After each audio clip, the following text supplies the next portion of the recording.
Today I'm talking about all different types of real estate.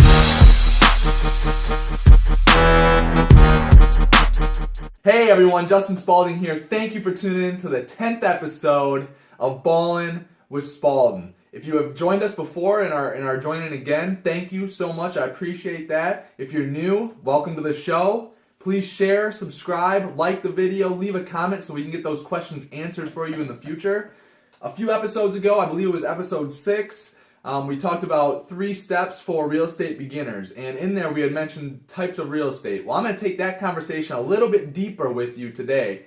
And on the piece of paper here, we've got residential, multifamily, retail, office, industrial, agricultural. We've got combination. You got land banking, which is very speculative.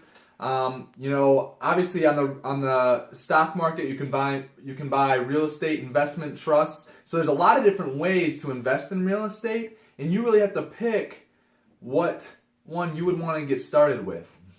So the first one is residential / multifamily. When you look at residential, obviously single family homes is a place that it seems like people think is a great place to start. I know some people, and I have some really good friends that do invest in single-family homes. The reason I'm not all about the single-family homes is that you have one tenant paying rent.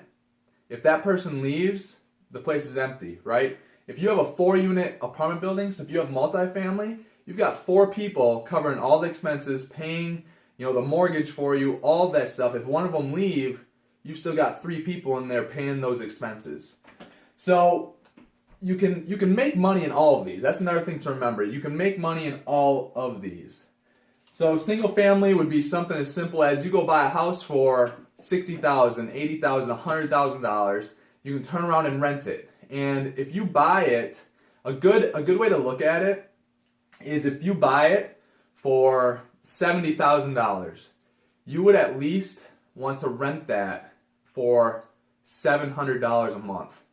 So 1/100th of the purchase price is a good rule of thumb of what you should be able to rent it for. So if you when you start looking at a lot of single family houses, at least where I live, it just didn't really make sense for me to do that. In fact, when I was looking at single families to begin with, I then stumbled across a couple of duplexes. Well, to me, I was like, man, I'm almost paying the same price for 2 units. Looking at, comparing a single family house and a duplex, that duplex was almost the same price as a single family house. I'm like, it just makes so much more sense to go get a duplex. But then I stumbled across a 4-unit, and this actually happened to be my first residential piece of property that I bought. It was a multifamily, it was a 4-unit, and that 4-unit was just about the same price as the duplex. And so I'm like, man, I can take control of 4 units, improve them, up the rents in all of them, for the same price as I can have 2 units. Why would I not take, more volume? Why would I not go for the 4? It just made sense in my mind. So, breaking this down, that's the difference between that. I just think you're safer. And sometimes people think, okay, well, if I start with a single family home, I only have to deal with 1 tenant. Guys, you're not dealing with tenants, you're adding value, right? So having tenants is a good thing. People sometimes talk about having tenants is a bad thing. If you don't have tenants, that's when you should be worried because no one's paying the bills. So there's no difference in taking care of 1 tenant versus 4 tenants. From a time standpoint, from all that stuff, there's really no difference in that. So my advice is go for that 4-unit, go for that 8-unit, go for that 16-unit. The next couple of ones we have, actually I take that back. So before I said I had a 4-unit, and that was the first thing I invested in. Actually, when I was 19, I actually put my money into an office triple net lease type deal, and I'll talk about that in a second. But so retail, office, and industrial. And a lot of times, obviously retail is like a Walmart or some type of, neighborhood clothing store, a lady that might sell wedding gowns in your smaller town, right? Office is just office space, maybe a lawyer or an attorney.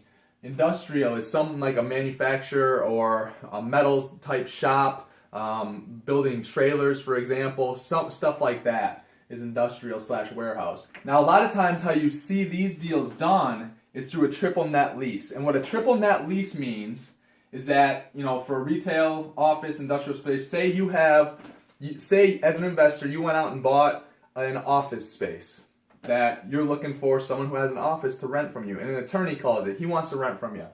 If you guys sign a triple net lease, you set the price because, okay, so let me back up.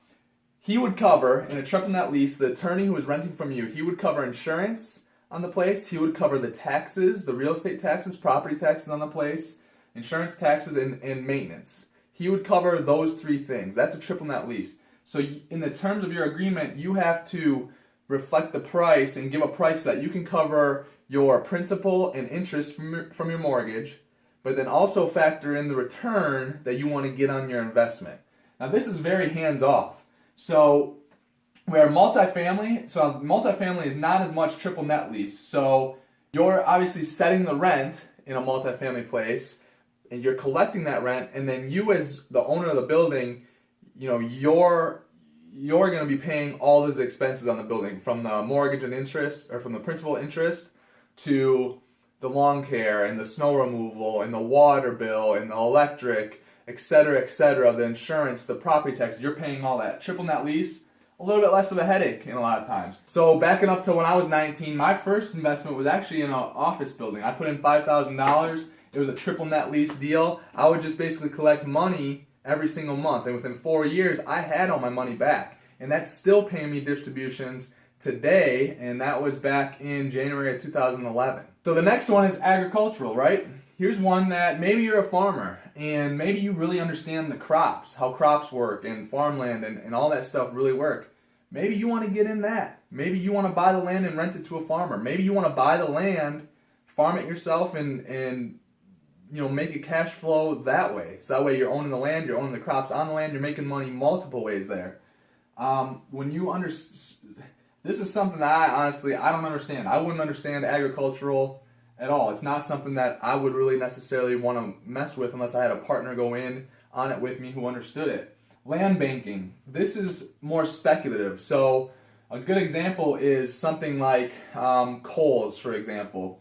When they were starting, they would go to places that were growing, and what they would do is they would get out ahead of the growth, right? And they would buy a huge area around them. So they would kind of bank all that land.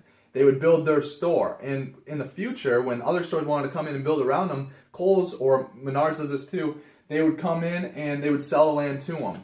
This land banking is it's very speculative, because if the growth stops, if the growth decides to go another way, you're stuck with that land and it could decrease in value. So it's much more speculative.